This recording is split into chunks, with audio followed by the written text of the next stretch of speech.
Yo, what's up, guys?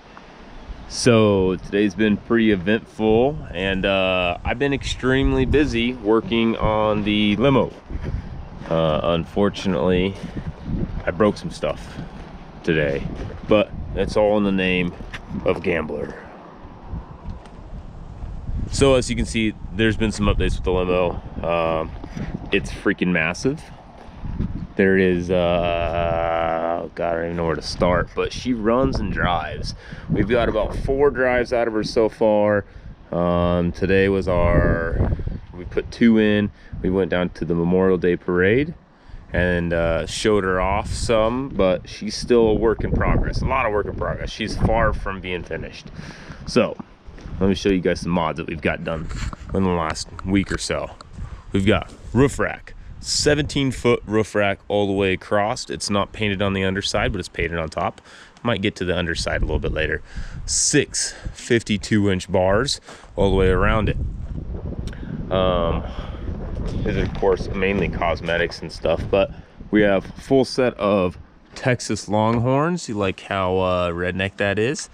I actually busted these yesterday, and a good buddy of mine fixed these up for me. Thank God he came in and was able to fix those. So, but I busted them trying to take this piece of wood off, so I just drove through the wood and we're running with it. The steering is done. We got some rough country shocks on here, front and back. You can see we just slapped these on late last night. It still has a little bit of wobble from back and forth, so we need to do some extra bracing on the back, maybe some from the front, and some bracing in between for the rack itself. But it's pretty well load bearing. I stood up there and didn't have a problem. Besides, it kind of has a little bit of sway to it. We'll fix that. We bent these tubes ourselves with the Harbor Freight tube bender. That turned out fairly decent, actually. I think we did kind of a good job. They're somewhat symmetrical. Like I said, we're gonna add more. So, carnage. Dude, I broke the limo earlier. So let me just say, we were going out for a quick test drive. I was driving around. Travis has been my buddy, he's helping me out. Let's go over and pick up his mom, show off the limo. His mom, older gal, we picked her up and we drove around the neighborhood a little bit. And on my way back, I turned sharp. I heard a snap. Oh shit. Well, it's actually not that bad, but we busted an axle shaft. Here she is. So I've got the diff cover off, and carnage happened. And I want to first off by saying I have no clue how old these axle shafts are. This axle's from the early 90s. These shafts have probably been through plenty wear and tear, burnouts for all I know. And yeah, this is a welded rear end, so I mean it was kind of bound to happen. I'm not mad by any chance. One was a good one. This one, no problem at all. I just got it out just to measure it. And then this one, of course, is in like 4 or 5 different pieces, sheared right off-ish. I'm pretty sure this has already been used and abused, and that's probably why it just took a crap on me. No big deal. I'll fix it, slap it in. It's just an axle shaft. It's not spider gears or nothing. I know it's a welded rear end, so I mean, this is to be expected, pushing 53-inch tires on a Dana 60. I know, everybody's telling me to run. Why don't you run Walkwells? Why don't you run some big axles in there? And it's like, well, my budget for 1, and 2, my budget for 2. So yeah, I don't have the money for Rockwells at the moment. So we're running 1-ton running gear. I mean, be happy I'm running 1 tons. I actually thought about running 44 up front for a while. It was a consideration of mine just because it was just going to be a roller axle. It was actually not going to have too much in it, but decided to do the 60 up front, and that way do 60 now and not have to swap out a 60 later. I love the 1 tons. This thing's a pavement pounder. It's not a wheeler. Please don't tell me how to build my hunk of shit. If you have some input, I will listen to your input. Hey, I think you should do this. Let me revise it, and I'll see if I can look into that. And if you're right, I'll do that. Other than that, it's a somewhat triangulated 4-link front and rear. I say somewhat lightly because that front is not fully triangulated, which that means I need a track bar for the front. So to people who are saying I'm running a triangulated 4-link and I don't need a track bar, panhard bar, whatever the hell you want to call it, I need one. my axle moves back and forth without it because I'm not fully triangulated. Not fully, only somewhat partially. Okay, trying to get as much stability as possible. I don't plan on getting this thing all flexed out anyways. My brake lines, my steering lines, all that can't handle getting on something and getting up on a crazy angle. Now, speaking of angles, with all that being said, my little rant, I have a couple issues. Besides an axle shaft issue, I have an issue with my airbags. And at the moment, my airbags, as you can see, this one looks a little more inflated than this one. And so I'm having a problem, and I think I need a proportioning valve between the two. So when I go around a corner, instead of the vehicle going around the corner at a nice flat angle, it actually goes and it dips. And as it dips, because the soft suspension, it's putting more air into one bag and a little bit less air, and it's still keeping my equal PSI, but it's not keeping the bags at that right PSI. Kind of an issue. I'll figure that out. Not too concerned about it. I've got my single stage shocks on there now. Rough Country Specials. They came off, they're the biggest ones that they have. They came off for 2017, 2019 F250. I called them up, said I need the biggest of the biggest double eyelets, and they were like, here you go. 200 bucks, shipped to my door, 3-day shipping. I love Rough Country for that. The shocks were 50 bucks a piece. That is dirt cheap. It's hard to compete with anybody there, so we're going that route. Besides broken rear end, the limo drives fairly decent. It's kind of what I've been telling people, it's a fat girl on a waterbed is what it is. So driving down the road, the rear's really soft, the front's pretty soft, so it kind of gives it a slight little bump steer with it kind of wobbling down the road. If I hit a bump in the back, it'll kind of hop the front a little bit. I still don't even know if my toe in, toe out's even adjusted close to what it needs to be. This is all eyeballing it so far.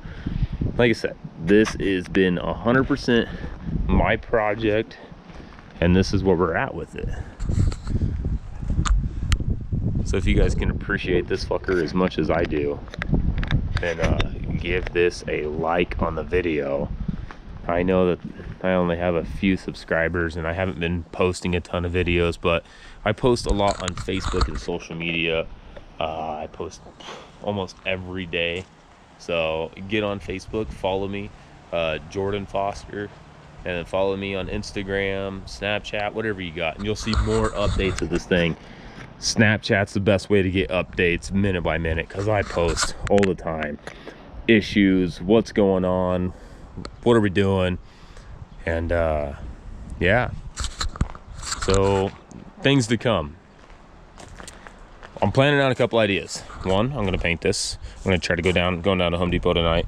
I'm gonna grind all this down, paint it, maybe put a Gambler logo on it. I don't know. We'll see how crazy I get into that.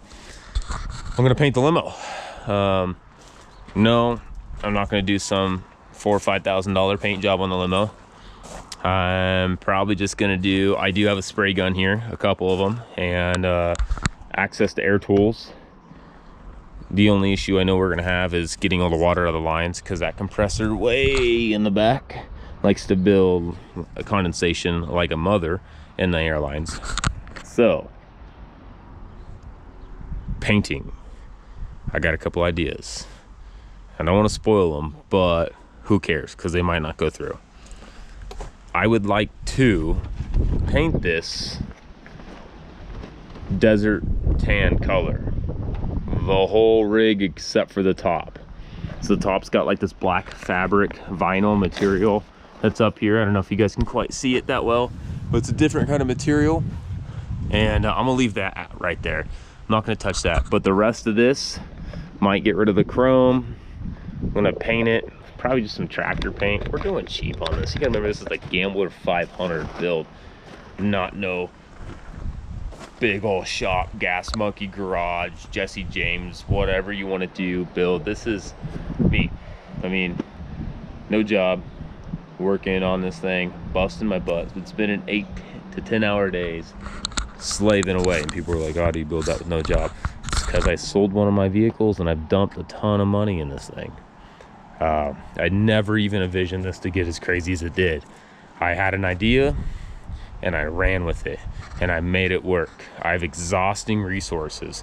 I'm doing anything that I can to make this limo work and drive as good as possible.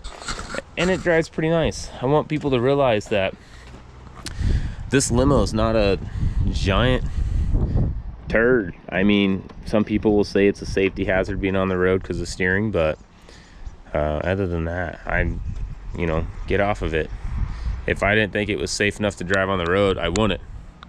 It'd be not roadworthy. But other than that, thanks a lot for watching this. I know this is another one of those stupid 10-minute fucking videos where you're like, oh, this guy's just blabbering on. But these are the updates with the limo. This is real-time updates. Sorry, I'm not cutting stuff and pasting stuff. This is where we're at. This paint is shit on this side. God, this paint's garbage. It's dirty, it's nasty. I have so much cleaning up to do. And we're a month away from the Gambler. And I have a broken axle shaft. We are not painted. I'm not even braced for that. None of my lights are wired yet. We have 6 light bars, rock lights, CB, fix my train horn, which is actually working right now, but it's on a separate push button. I have a ton of wiring to do and go through the limo. But other than that, she's running and driving pretty decent. Well, was running and driving pretty decent. So if you guys like this video, like I said, please give it a like and show me a little bit of love, and I'll show you guys a lot of love as well. But here is the limo on 53-inch tall motherfucking tires. And I will talk to you guys next time. See ya. Peace.